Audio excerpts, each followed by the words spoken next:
नमस्कार साथीहरू, स्वागत छ तपाईले मेरो च्यानलमा। सो साथीहरू, आज म तपाईलाई यस एपिसोड अन्तर्गत तपाईको युट्युब च्यानलको ब्यानर कसरी बनाउन सकिन्छ र तपाईले सही तरिकाले कसरी लगाउन सकिन्छ भन्ने बारेमा सिकाउन गइरहेको छु।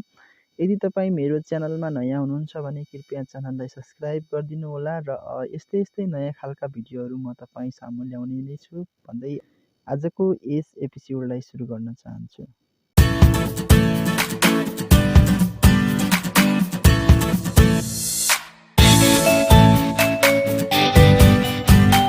हेर्न सक्नुहुन्छ साथीहरू, म तपाईलाई पिक्सल ल्याब एप्स भित्र लगेर गए र तपाईले यहाँ आइसकेपछि 3 डटमा क्लिक गरेर इमेज साइज चाहिँ पहिला चुज गर्नुपर्ने हुन्छ र तपाई कस्टममा जानु होला। कस्टममा गइसकेपछि युट्युब च्यानल ब्यानरलाई ओके गर्नु होला र युट्युब च्यानल ब्यानरको साइज अनुसार बनाउनु होला। त्यसपछि अनि तपाई इम्पोर्ट साइटमा आउनु होला।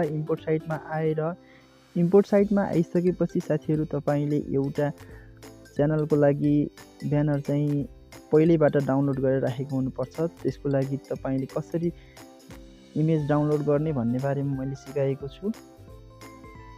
त्यो भिडियो म भिडियोको डिस्क्रिप्सनमा राखिदिने छु, हेर्न नबिर्सिनु होला र आई आइकनमा पनि आइरहेको होला। र त्यसमा आइसकेपछि एउटा ब्यानर चाहिँ तपाईले खाली ब्यानर चाहिँ यसरी सिलेक्ट गर्नु होला। सिलेक्ट गरिसकेपछि यसको ब्यानरको साइज अनुसार लगाइदिनु होला साथीहरू। साइज अनुसार लगाइसकेपछि साथीहरू 2 ब्याग बनाइदिनु होला र यस्तो गरेपछि टेक्स्ट तपाईलाई अगाडि आउनेछ।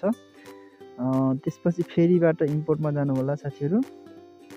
इम्पोर्टमा गएर एउटा युट्युबको लोगो चाहिँ तपाईले डाउनलोड गर्नुपर्ने हुन्छ। यदि आउँदैन भने त्यो भिडियो मैले राखिदिने छु डिस्क्रिप्सनमा, हेर्न नबिर्सिनु होला र सिलेक्ट गरिदिनु होला। यसलाई आफ्नो साइज अनुसार बनाइदिनु होला र यसमा चाहिँ यो नजिक अलि सानो बनाउनु होला साथीहरू। यो लाइन अनुसार ठ्याक्क मिलाएर राख्नुपर्ने हुन्छ, किनभने तपाईले मोबाइलमा पनि देख्नु पर्ने हुन्छ तपाईको ब्यानर। त्यसपछि अनि ल्यापटपमा यो र त्यसपछि अनुसार पनि तपाईले राम्रोसँग बनाउनु पर्ने हुन्छ। र यहाँ म लेख्छु टेक्स्टमा चाहिँ हिस्ट्री नेपाल ओके गरिदिन्छु र यसबाट म चाहिँ फन्टहरू विभिन्न फन्टहरू छन्, फन्टलाई चाहिँ लिन चाहन्छु र फन्टहरू, कलरहरू, टेक्स्ट साइज पनि अलि सानो बनाइदिन्छु। म चाहिँ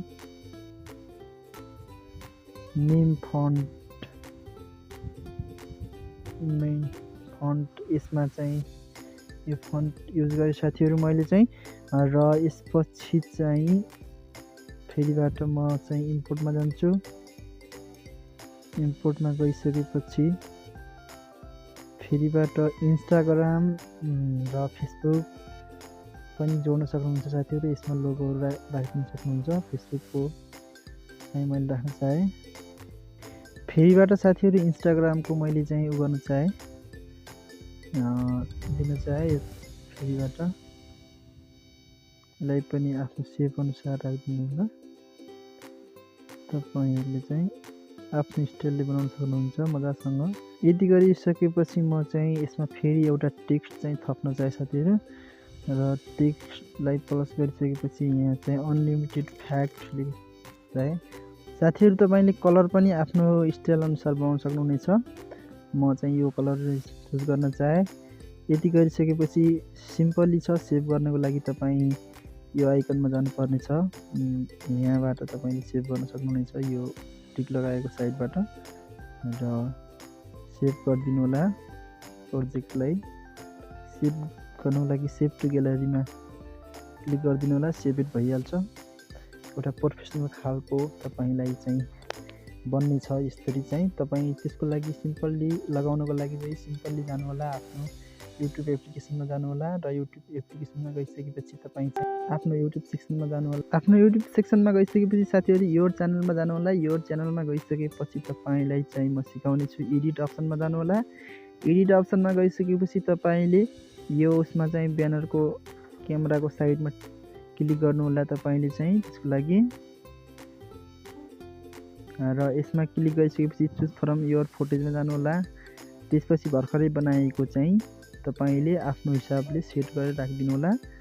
सेभ गरिदिनु होला। यति गरिसकेपछि तपाईँको ब्यानर चाहिँ सेभ हुनेछ साथीहरू। सो साथीहरू आजलाई भने यति नै। तपाईँलाई कस्तो लाग्यो, सेभ हुँदैछ? यो भिडियो कस्तो लाग्यो, जस्तो लाग्यो त्यस्तै कमेन्ट गर्न नबिर्सिनु होला भन्दै तपाईँलाई यस्तै खालका नयाँ भिडियोहरू मैले लिएर आउने नै छु भन्दै आजलाई भने छुटिन चाहन्छु। छुटिनुभन्दा अगाडि चाहिँ तपाईँले मेरो च्यानललाई सब्सक्राइब गर्न भने नबिर्सिनु होला भन्दै बाई।